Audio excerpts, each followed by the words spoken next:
the most advanced of our scholars, they're not quite fully certain how to solve all of the unanswered questions. Fortunately, these brothers, they released the emails, should not be said in public. This is a topic that when you're the beginning student of knowledge, you're like, what is all of this going on here? When you go a little bit more, you learn to simply memorize what your teachers say and regurgitate it out, and you don't fully comprehend. When you do a deep dive is when things get very, very awkward and difficult. The Muslim community had to go on damage control after this. So much so that Muhammad Hijab took the drastic step of deleting the last 30 minutes of his interview he did with Yasir Qadhi. Imagine finding out after all these years that you have been taught a lie. The very core of Sunni Islam has major theological problems. This was not something I brought up in public, and I would never bring it up in public. There was a private scholarly discussion list that Yasir Qadhi was on, where he was speaking about the problems he's seen with Quran preservation. Guess who leaked them? Fareed, to expose Yasir Qadhi, but instead ended up creating the biggest scandal on the internet for Islam. In this email, Yasir Qadhi stated the Quran is not letter for letter, dot for dot preserved. He said, how can we understand the Quran as being Kalamullah, meaning the speech of Allah, when clearly there are some human aspects to it? He comes up with proposals. The recitations of the Quran, none of them are divine. This is actually shocking because currently all the recitations are considered equally divine. I personally am aware of around a dozen Muslims in academia who have major crises of faith and perhaps one who has left the faith because of this issue. And I also have confessed on this list that my own personal crisis of knowledge, I wouldn't call it a faith crisis, although perhaps it came close, was when I entered into this realm during my first year at Yale and felt my world come crashing down in front of me. That a rational mind simply cannot acknowledge as true.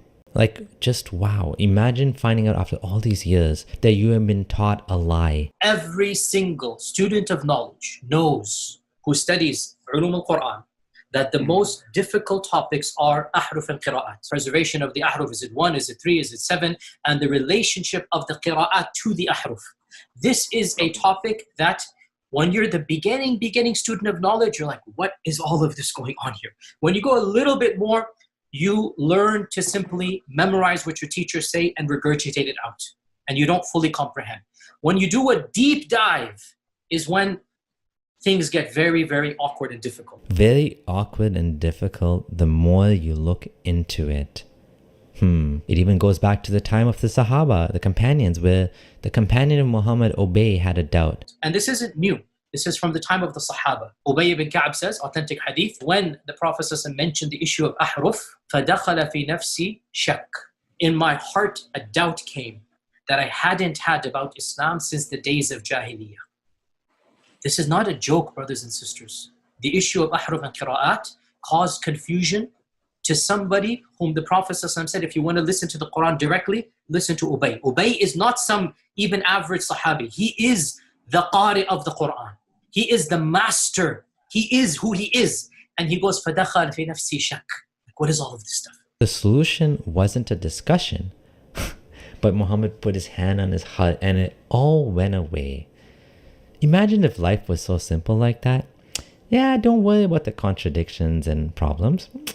Just, let the Prophet put his hand on your heart and it's all gone. Like, 1400 years later, we look at him and we're like, yeah, okay, sure. Why didn't I say it? Because it should not be said in public. Because it should not be said in public. Because it should not be said in public. But unfortunately, these brothers, because they released the emails, the issue of ahruf and preservation and qira'at and relationships between them, these are very, very difficult issues. And the most advanced of our scholars, they're not quite fully certain how to solve all of the unanswered questions in there. Even the most advanced scholars are not fully certain how to solve all the unanswered questions. This little clip is enough to show you that Islam has major issues in its foundations and that unfortunately the masses are not told about them. There's even more. We're not done yet. Qadhi admits that this is a well-known problem among scholars. Well-known secret among academics, he says. They're all walking around thinking the Quran is preserved, but it's not.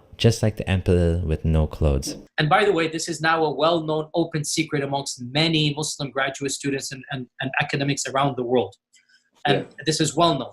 Traditional understandings of ahruf and qira'at cannot answer some of these pressing questions that are now being poked by our people outside of, by our academics, by their academics outside of the faith tradition. You see, in a Muslim environment, there's always some respect that we have for the Quran. We should.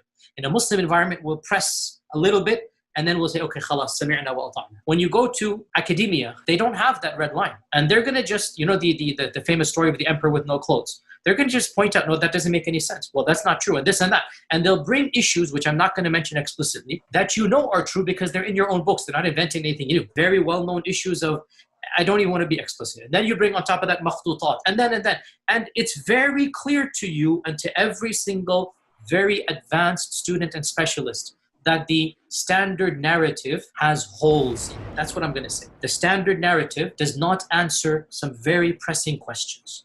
Another bombshell in this little interview. He's saying it's good to be a little skeptical but not actually follow the evidence where it leads. Why not? Because it'll take you out of Islam? Because it'll destroy the narrative of the Quran being fully preserved? And then the final bombshell of a question. Mohammed Hijab thought he was going to save the day with this question. He looks like terrified deer in the headlights. And he thought, okay, you know, I'm going to solve this whole thing with this question. What's the question? What if I gave you a blank Mushaf, meaning a Quran with no words? Can you write down with no human interference what was revealed from Allah? If you do, would it correspond to the existing Quran we have? Yasir Qadhi didn't want to answer this question. He interrupted him and he pushed back. In fact, he got so irritated at the repeated questioning and said, "You're pushing me and I don't want to talk about this." One question to try and make this as specific as possible. I think if I were to give you a blank Mushaf, and tell you to write what is munazzal verbatim from Allah into that Mushaf with no human interference, would you write something which corresponds? It's not an easy answer. It's not an easy yes or no. It is enough for the Muslim to believe that the I think Quran this should be an easy yes or no, though. Yasir Qadhi. I have to. Okay, very, very well. So, yeah, Muhammad, after we get off this phone call, me and you, let's have a number of discussions. No problem. But these issues should not... Look, it is Kalamullah, what is going to be written. It is Kalamullah. It is what would you write? You're pushing me. And I'm saying it's not hikmah to... Listen, I have a condition. Like I said, everything I say is going to be factual. What did we learn? The Quran is the speech of Allah. It's preserved. End of story. Stop asking questions, or ask a bit of questions, but don't ask too many. What would you write? You're pushing me. Of course, after this interview, there was damage control needed. Hijab decided to distance himself from what Yasir Qadhi said, of course, by deleting 30 minutes of the interview. But the variants, the hadith, the manuscripts, they all tell us a different story.